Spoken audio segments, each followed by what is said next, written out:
Hello, I'm Thomas Scanlon, speaking to you from Cambridge, Massachusetts in the United States. I'm very grateful to the Surush Maulana, to Professor Malekian, and to Mohammad Reza Salamat for the invitation to participate in this conference. It is a particular pleasure in these troubled times to have the opportunity to communicate directly with you in Iran, with whom I have an intellectual bond as fellow philosophers, in addition to the bond we have as fellow humans who fervently wish for better and more peaceful relations between our two countries. The topic of this conference, Ethics and Sustainable Peace, raises a challenge for me as a philosopher. I've devoted much of my life to thinking about ethics, but to address the question of what will actually bring sustainable peace would require at least the knowledge and skill of a social scientist, and perhaps also of a fortune teller. It might, of course, be true that peace would be attained if everyone behaved ethically, but saying this would be rightly criticized as mere wishful thinking, unless I could say something about how to bring about this moral enlightenment. The question is more tractable, however, if it is put in the negative, not about how sustainable peace can be attained, but about the factors that prevent its attainment. Here, ethics is more relevant. Serious departures from what ethics, or as I will say, morality, requires, is almost certain to make sustainable peace unattainable. The reasons why this is so depend, of course, on how morality is understood, and there are many understandings of what morality requires. So I will begin by saying something about what I take morality to involve. Actions or policies are morally wrong in the sense that I have in mind if they could not be justified in a way that gives the interest of victims of these actions or policies the same weight as the comparable interests of other people. This implies that the moral permissibility of acting in a certain way depends upon the reasons individuals have for wanting to be free to engage in such actions, as compared with the reasons that others have for objecting to the way they are affected by them. One might put this by saying that actions that are morally wrong are ones that fail to treat others with respect, where respecting someone is a matter of taking their interests sufficiently seriously. Characterizing morality in this way does not resolve disagreements about moral right and wrong, because people will disagree about the nature and strength of these relevant reasons. What it does, however, is to clarify this disagreement by requiring those who disagree to make explicit their views about the reasons in question. This account of moral right and wrong is secular in that it does not presuppose any particular religion as its foundation. But what I'm calling morality is, I think, recognized as an important value in all of the main religions of the world, certainly within the Abrahamic religions which our countries share. When I say that the moralities recognized in these religions and cultures recognize this common core, I mean first that these moralities include elements such as prohibitions against murder, theft, and coercion, and requirements such as the basic requirement to aid the needy that are best explained in the way I've just described. That is, best understood as responses to the reasons individuals have to want not to be treated in these ways. Of course, none of these moralities embody these requirements in exactly the same way, and I would say that none of these moralities as currently understood is fully responsible to these reasons. But each of these moral outlooks recognizes, at least implicitly, the great importance of treating individuals with respect in this sense, and thus each of them contains within itself the seeds of further development.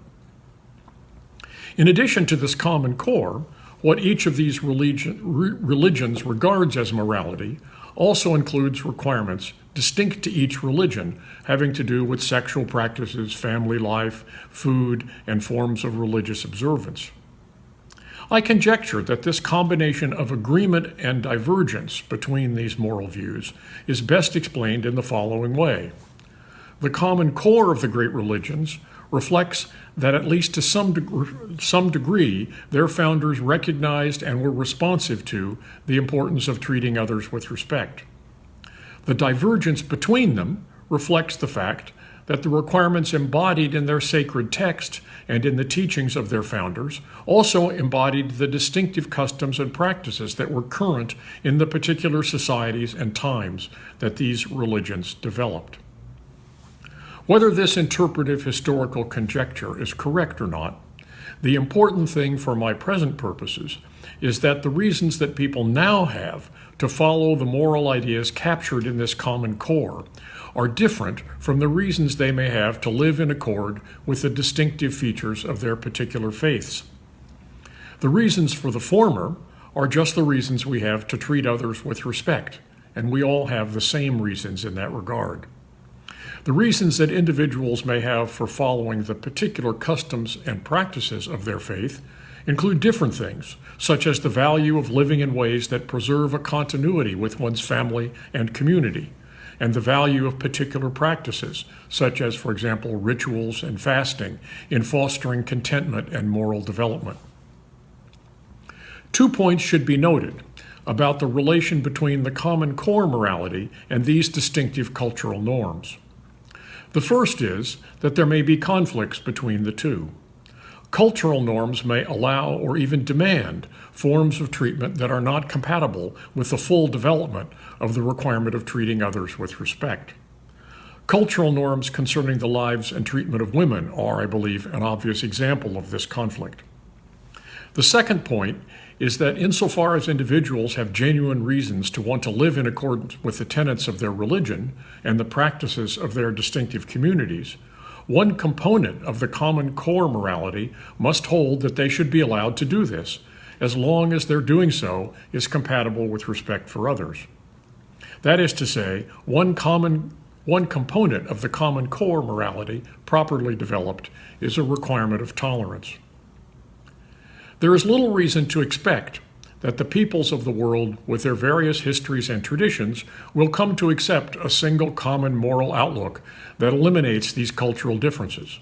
And there is no reason to hope that they should do this, as long as these differing practices are indeed compatible with the common core. There is, however, reason to wish that peoples of the world might come to acknowledge more fully their commitment to this common core.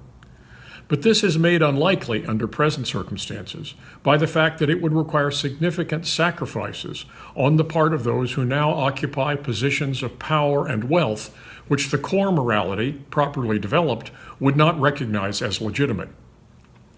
My main thesis today, however, is the weaker and by no means utopian one that unless this core of morality is recognized and largely abided by, peace is unlikely to be sustainable. When laws, institutions, and policies are contrary to morality in the sense I've defined, some people have good reason to believe that their interests are not being taken into account, and that they are in this sense not being treated with respect. From the fact that they have good reason to believe this, it does not follow that they will actually believe it, that they will resent being treated in this way, or that they will refuse to accept this treatment. They may, for some reason, be convinced that they are less important than others, or they may be intimidated into accepting their lesser status as the best they can hope for. But one should not count on acquiescence of this kind. Peace that rests on this kind of acquiescence is unlikely to be sustainable. There is a parallel here with a famous argument by Thomas Hobbes.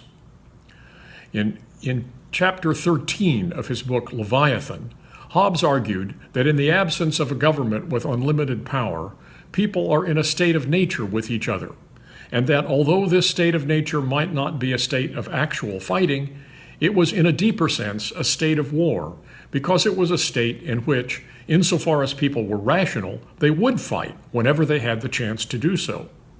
So a state of nature in this sense is, according to Hobbes, an inherently unstable state. Peace might actually obtain, but it will not be sustainable. I'm making a parallel point about morality. If some people are being treated in ways that are contrary to the core of morality as I have defined it, they have reason not to accept this way of being treated. They may in fact accept it, but their acceptance is not something that can be counted on. It is not sustainable. The relation between the two parts of morality that I have distinguished is relevant here.